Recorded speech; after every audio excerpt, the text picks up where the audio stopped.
Pernah nggak sih kalian ngalamin momen canggung pas lagi nungguin sesuatu? Misalnya, nungguin balesan chat dari gebetan. Udah centang 2 biru, tapi kok ya nggak dibales-bales? Detik jadi menit, menit jadi jam. Rasanya tuh gelisah, antara berharap, tapi juga cemas. Nah, perasaan itulah yang mungkin lagi dirasain sama banyak investor Bitcoin sekarang. Hari ini, tanggal 29 Juli 2025, kita ngelihat Bitcoin itu kayak lagi diem di pojokan. Bayangin aja, Bitcoin ini ibarat seorang superstar yang lagi istirahat di belakang panggung. Penonton di luar sana udah teriak-teriak manggil namanya. Lampu sorot udah siap, tapi dia masih anteng minum teh anget. Situasi ini bikin pasar jadi penuh spekulasi dan analisis. Semua orang coba nebak langkah selanjutnya. Sekarang, mari kita masuk ke bagian yang paling seru, kayak nonton film detektif. Ada sebuah misteri besar di pasar Bitcoin saat ini. Para penjualnya pada kemana? Bayangin, di sebuah pasar tradisional yang biasanya ramai banget, tiba-tiba para pedagang yang biasanya paling getol, nawarin barangnya mendadak sepi. Para penjual ini, yang kita sebut tiger seller, adalah mereka yang biasanya nggak sabaran. Mereka pengen cepat-cepat keluar dari pasar, jadi mereka rela menjual Bitcoin mereka di harga berapapun yang ditawarkan saat itu. Sejak tanggal 25 Juli 2025, hanya beberapa hari yang lalu, volume penjualan oleh para taker itu anjlok sampai 93%. Coba deh bayangin angka itu. 93%. Kalau misalnya kemarin ada 100 orang yang antre buat jual Bitcoin, sekarang yang antre tinggal 7 orang. Sisanya kemana? Oke, sekarang kita pegang data konkretnya. Ini bukan gosip atau katanya-katanya, ini angka. Sejak tanggal 25 Juli 2025, hanya beberapa hari yang lalu, penurunan drastis ini mengindikasikan bahwa sebagian besar investor yang tadinya mau ambil untung atau yang panik karena takut rugi, kemungkinan besar sudah selesai melakukan aksinya. Mereka sudah menjual koin-koin yang mereka mau jual. Pasar sudah menyerap semua tekanan jual tersebut. Ibaratnya, badai sudah berlalu. Ini berarti fondasi untuk kenaikan harga sudah mulai terbentuk. Ketika para penjual sudah tidak lagi agresif, kendali pasar perlahan-lahan bisa berpindah ke tangan para pembeli. Ternyata, zona harga di mana Bitcoin sekarang tertahan bukanlah tempat yang asing. Kalau kita putar waktu kembali, kita akan sadar bahwa kita pernah berada di titik yang sama persis sebelumnya. Bayangkan ini seperti sebuah puncak gunung yang sudah pernah kamu daki. Kamu tahu persis di titik mana, biasanya para pendaki lain berhenti untuk istirahat, foto-foto, lalu sebagian besar dari mereka memutuskan untuk turun kembali karena merasa sudah cukup tinggi. Level harga ini menjadi semacam kenangan kolektif bagi pasar. Para investor yang membeli Bitcoin di harga yang jauh lebih rendah, ketika melihat harga menyentuh level ini, ingatan mereka langsung aktif. Untuk memahami sentimen pasar lebih dalam, kita butuh alat yang lebih canggih dari sekadar melihat grafik harga. Salah satu alat favorit para analis adalah indikator yang namanya keren banget. Net Unrealized Profit Loss, atau biasa disingkat NUPL.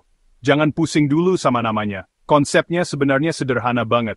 NUPL ini ibarat cermin ajaib yang bisa ngasih tahu kita perasaan kolektif semua investor di pasar. NUPL kemudian mengubah data ini menjadi sebuah grafik yang berwarna-warni.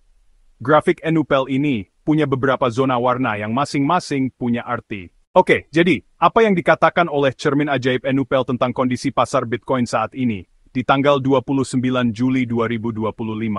Nah, saat ini, indikator NUPL sedang berada di zona yang sangat menarik.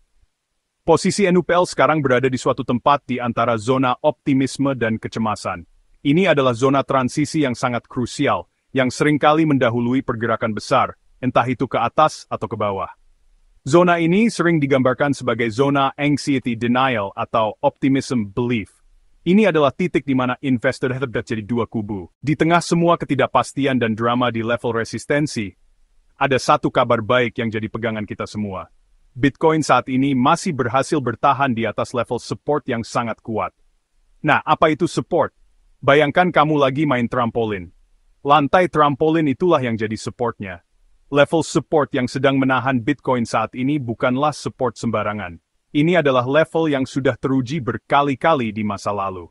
Setiap kali harga mencoba menembusnya ke bawah, selalu gagal. Jadi, skenarionya sekarang adalah harga Bitcoin sedang terjepit di antara dua level penting. Di atas, ada langit-langit atau atap yang keras, yaitu resistensi yang sulit ditembus.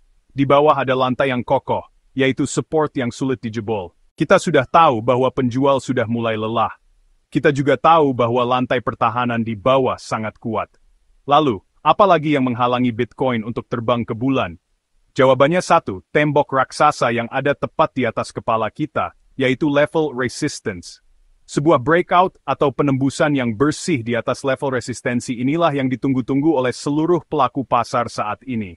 Kenapa breakout ini sangat penting? Karena penembusan di atas resistensi historis adalah sinyal konfirmasi terkuat bahwa para pembeli telah memenangkan pertempuran. Ini akan memicu serangkaian efek domino yang positif. Sebuah breakout yang bersih itu artinya, harga tidak hanya sekadar lewat sedikit di atas resistensi, lalu turun lagi. Itu namanya fake out atau penembusan palsu, dan itu seringkali jadi jebakan. Breakout yang valid biasanya ditandai dengan kenaikan harga yang signifikan di atas level resistensi, dan didukung oleh volume perdagangan yang juga meningkat tajam. Setelah kita bedah semua data dan fakta yang ada, mulai dari penjual yang menghilang, sejarah yang berulang, cermin ajaib NUPL, hingga pertarungan antara support dan resistance, pertanyaan puncaknya adalah, jadi, saya sebagai investor pemula harus ngapain?